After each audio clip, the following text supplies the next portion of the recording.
Im November 2021 stand die digitale Welt in Gefahr.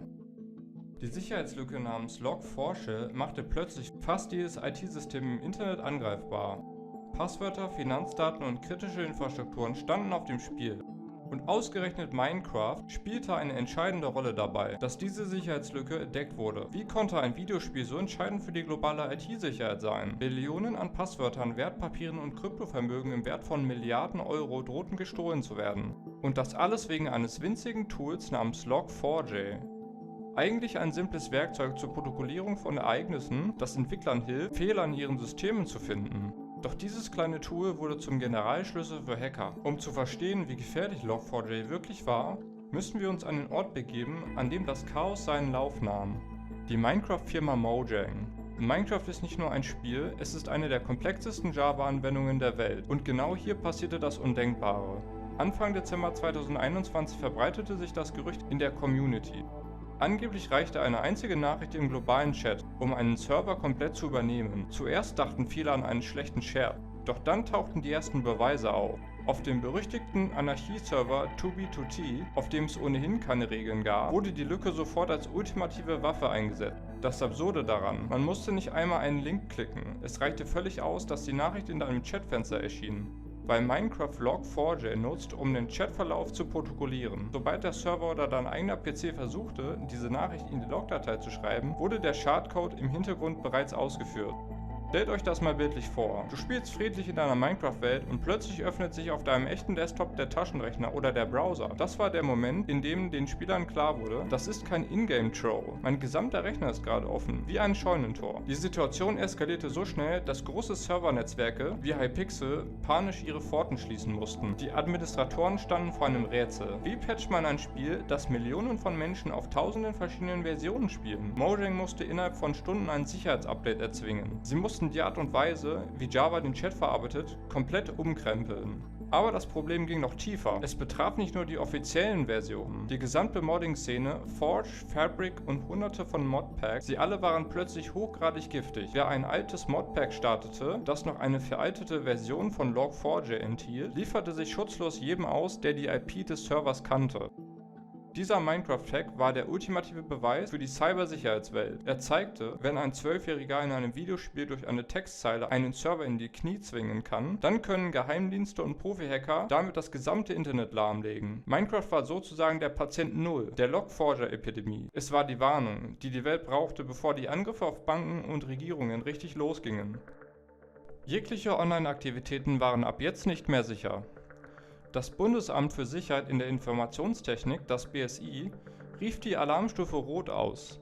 Ein extrem seltener Vorgang. In Kanada ging das Finanzamt vorsorglich komplett offline, mitten in der Hauptsaison für Steuererklärungen.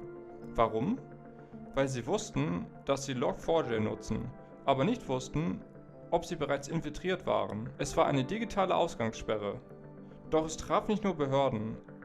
Erinnert ihr euch an die Berichte über Tesla?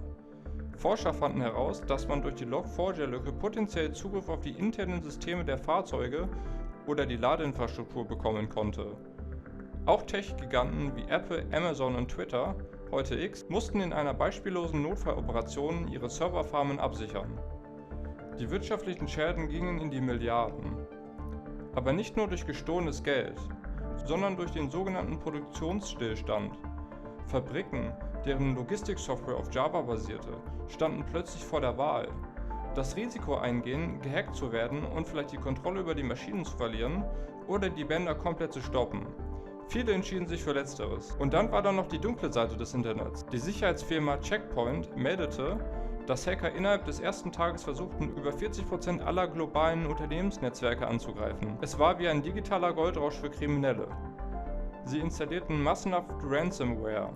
Das ist Software, die alle Daten einer Firma verschlüsselt und Lösegeld erpresst. Log4j war für diese Gruppen wie ein Lotteriegewinn, weil sie keinen mühsamen Phishing-Versuch mehr brauchten. Eine einzige Chatzeile oder ein Formulareintrag reichte, um die digitale Tresortür zu sprengen. Was diesen Vorfall so gruselig macht. Wir werden wahrscheinlich nie genau wissen, wie viel Schaden Log4j wirklich angerichtet hat. Viele Angriffe waren stille Infiltrationen. Staatliche Hacker aus aller Welt nutzten die Gunst der Stunde, um Hintertüren in Regierungsnetze einzubauen, die sie vielleicht erst Jahre später nutzen werden.